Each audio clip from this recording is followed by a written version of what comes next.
Идея деген эмне? Идея бул сиздин мээңизге, башыңызга, оюңузга, көз алдыңызга жаралган бир проект. Же болбосо бир иштин жаралышы. Эгерде аны ишке ашырууга аракет кылбасаңыз, идеялар ааламында кала берет. Ошондуктан башыңызга жакшы бир идея келген болсо, аны ошол момент кагазга жазып алыңыз. Өзүңүздүн кичинекей идеялар китепчесин ачып коюңуз. Бүгүнкү видеодо дал ошол кандай гана өзгөчө идея болбосун, каттуу аракет жасап, мээнет кылсаң, аны ишке ашырууга мүмкүн экендигин далилдеген, дүйнөгө жаңы жаңылык киргизип, колубузда кармап турган смартфон телефондордун жаралышына себепчи болгон Стив Джобс жана Apple компаниясы кантип жаралып, кантип ийгиликке жеткендиги тууралуу кеп кылабыз. Андыктан видеону акырына чейин көрүңүз. Стив Джобс 1955 жылы 24 февралда Американын Сан-Франциско штатынын Калифорния шаарында төрөлгөн. Ал төрөлгөндө эле атасы таштап кеткен болот. Апасы да аны жетимдер үйүнө тапшырып, багып алууга таштап кетет. Бир аз убакыт өткөн соң бул жаш баланы Пол Джобс жана Клара Джобс аттуу түгөйлөр багып алышат. Алар балалуу боло албагандыктан жетимдер үйүнө барганда дал ушул балага туш келишет. Стив деп ысым коюшат. Стив 12 жашка чыкканда ушунчалык электроникага кызыкканы байкала баштайт. Жаш бала экенине карабай, физика сабагында мугалимине электр тогунун жыштыгын көрсөтүүчү датчик жасоого кызыкканын айтып, жардам берүүсүн суранат.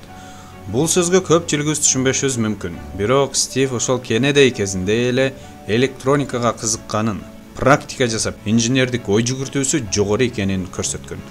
Ошентип датчик жасайын десе, мугалими керектүү жабдыктар жок экенин айтат. Стив эч нерсе жок экен деп артка кайтып кетпестен, телефон номерлер катталган справочникти алып, Уильям Хьюлетт аттуу кишиге звонок кылат. Бул киши ким болду экен деп жатсаңыз керек. Бул киши ошол кездеги белгилүү бренд HP компаниясынын директору болчу. HP ноутбуктарын, HP принтерлерин жакшы билсеңиз керек. Дал ошол компания. Ошентип 12 жаштагы Стив Джобс дүйнөгө белгилүү фирманын директору менен 20 мүнөт сүйлөшкөн соң, ага Уильям Хьюлетт айдоочусуна Стив айткан бардык жабдыктарды алдырып жөнөтөт. Ошентип 12 жашында токтун жыштыгын көрсөтүүчү датчик жасайт. Датчик жасаган соң HP'нин директору Стив Джобско баа берет. Бир нерсе чыгышын айтып кубандырат. Аны өздөрүнүн ишканасына стажировкага келүүсүнө сунуш берет. Стив Джобстун Возник аттуу досу болгон. Ошол досу да электроникага каттуу кызыккан. Стив экөө ар дайым бирге иш жасашчу. Мектепти экөөсү тең окуп жүргөндө ушул HP компаниясына көп жолу практикага келишкен. Стив Джобс жана досу Возник мектепте окуп жүргөн кезинде эле университеттин билиминен да жогору билим алып коюшкан. Ошол себептүү досу ушул HP компаниясына инженер болуп ишке кирет. Урматтуу досум, элестетип жатасызбы? Дүйнөгө бренд ишчилерине каттуу талаптарды койгон HP фирмасы эми эле мектепти бүткөн балдарды өздөрүнө инженер катары ишке алып жатат. Стив Джобстун досу Возник да өтө билимдүү инженер болгон. Өзүнүн жеке персоналдык компьютерин ойлоп таап, жасап чыгарсам экен деп кыялданып жүргөн болот. Стив Джобс болсо башка фирмага, Atari аттуу видео оюндарды чыгарган фирмага дизайнер катары ишке кирет. Эми эле мектепти бүткөн Стив Джобс болсо башка фирмага, Atari аттуу видео оюндарды чыгарган фирмага дизайнер катары ишке кирет. Ошентип бир аз убакыт өткөн соң Стив Джобс баарысын таштап Индияга кетип калат. Стив Джобс белгилүү болуп кеткен соң өзүнүн бир интервьюсунда Индияга кетип калганын мындайча түшүндүргөн. Жашоодон көңүлүм калгандай, эч нерсе жакпай, алыс жактарга кетип эс алгым келген деп айтат. Досу Возник болсо көп жылдардан бери кыялданып жүргөн өзүнүн жеке ойлоп тапкан персоналдык компьютерин 1975 жылы жасап чыккан. Персоналдык компьютер деген достор, монитор, клавиатура, центральный процессор, оперативный память, жалпылап айтканда азыркы биз колдонгон компьютерлердеги детальдарды бириктирип жасаган деген түшүнүк. Ошентип, Возник алгачкы персоналдык компьютерин өзүнүн жаштыгынан бери иштеп жүргөн HP компаниясына сунуштап презентация өтөт. Бирок бул компьютерди HP фирмасы жактырбайт. Бизге пайдасы тийбейт экен деп проекттен баш тартат. Себеби бул нерселер жаңы изобретениялар болчу, көпчүлүккө түшүнүксүз эле.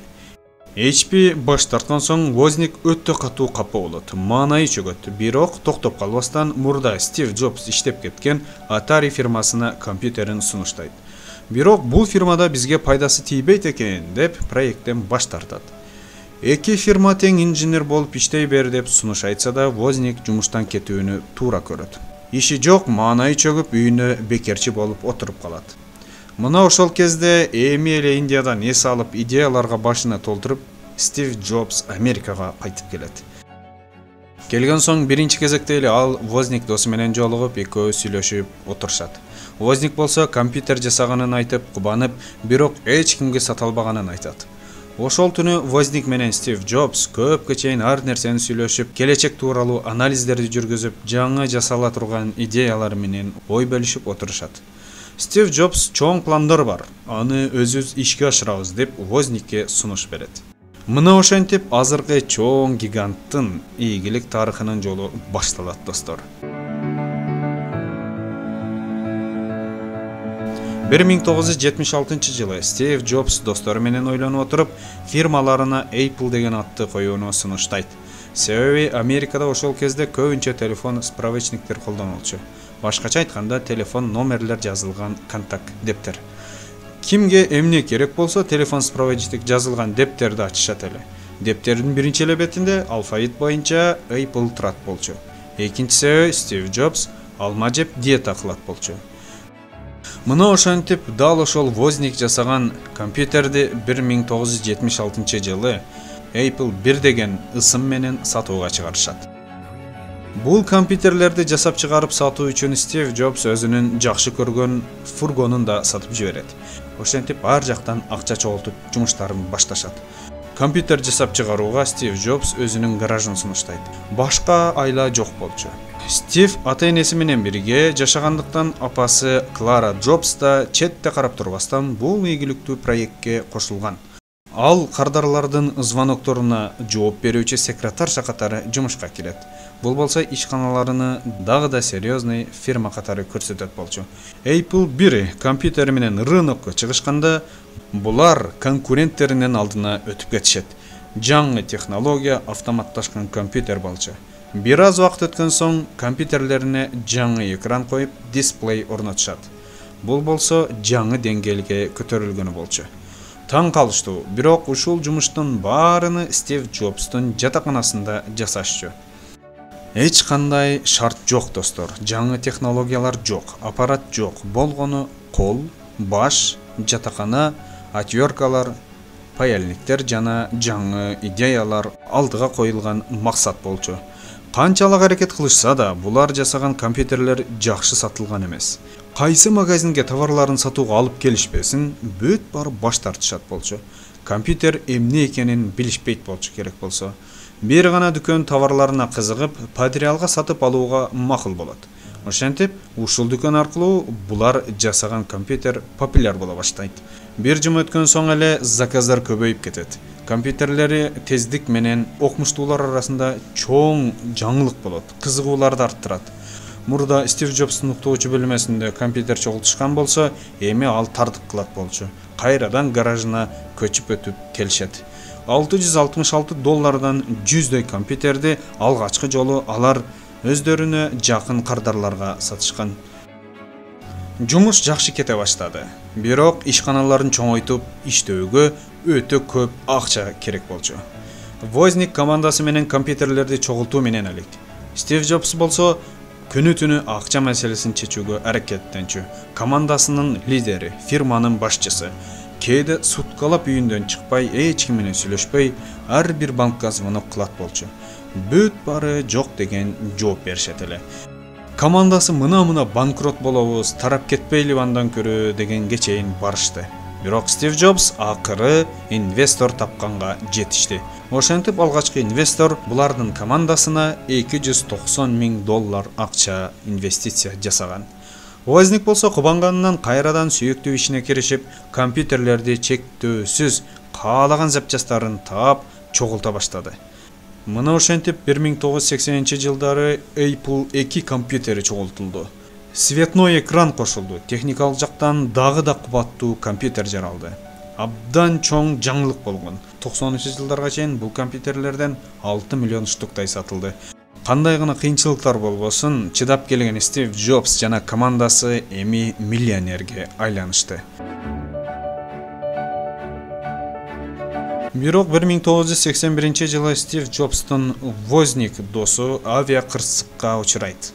Кудайдын керемети менен тирүү калган. Бирок башы чайкалып, памятин жоготуп коет. Эч нерсени 2 жылга чейин эстей албай жашап жүргөн. Стив Джобс да бир канча жылга эс алууга кетип калат. Бирок кайра ишке кайткан соң фирманы каржылаган финансылык директорлор менен келишпестиктер болуп жүрөт.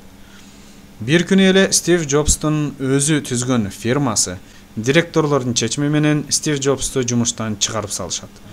Аябай каттуу сыноолор болот.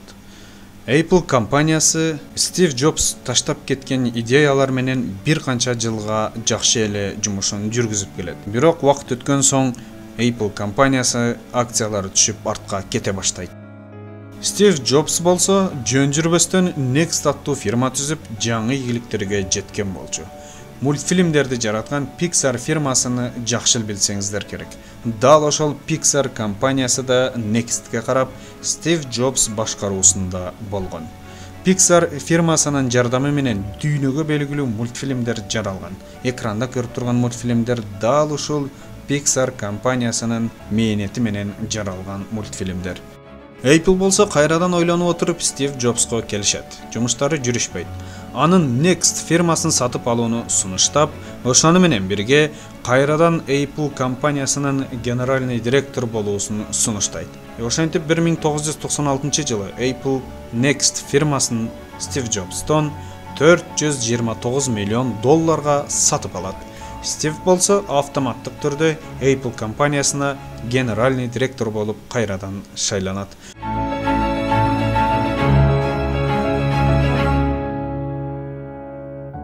Стив келиши менен фирмада чоң реформаларды жүргүзөт. Көптөгөн жумушчуларды алат. Фирмада директор болуп жөн отурбастан ишчилерине барып, ар дайым жаңы идеялар үстүндө каттуу киришет. Стив келген соң чоң жаңылыктар болот. Биринчи жолу 1998-жылы iMac дүйнөгө чыгарылган. Бир жыл өткөн соң дүйнөгө биринчи жолу iBook чыгарышкан. 2000-жылдары болсо Apple компаниясы MP3 плеерлерди чыгарган. Мындан ары баары түшүнүштү. Жаңы технология заманы башталды. Мына достор, эң эле кызыктуу жерине жетип келдик. Башында гаражда жумуш баштаган Стив Джобс 2007-жылы биринчи iPhone'дун презентациясын жасады. Дүйнөгө болсо бул өтө чоң жаңылык болду. Жаңы технология доору башталды. 2008-жылы Apple компаниясы биринчи MacBook Air компьютерин чыгарышты. 2010-жылы болсо биринчи iPad сунушталды.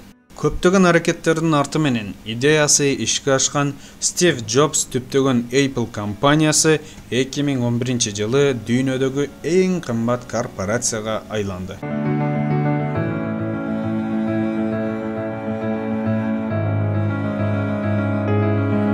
Мына ошондон соң Apple компаниясынан ген директорлукту тапшырып кетет.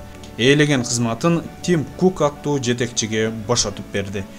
2003-жылы Стив Джобс айык кыз ашказан рагы менен ооруп калган. Ошондон улам 2011-жылы 5-октябрда 56 жаш курагында каза болгон.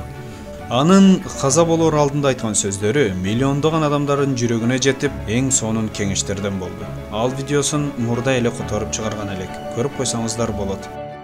Видеонун аягында коюп коебуз. Мына достор, бүгүнкү видеода пайдалуу болду деген үмүттөмүн. Стив Джобс тууралуу ой пикириңизди комментарийге жазып коюңуз. Анын кандай сапаттары сизге жакты? Каналга каттала элек болсоңуз, подписаться кнопкасын басып коюңуз. Кийинки видеолордон көрүшкөнгө чейин сак саламатта болуңуздар.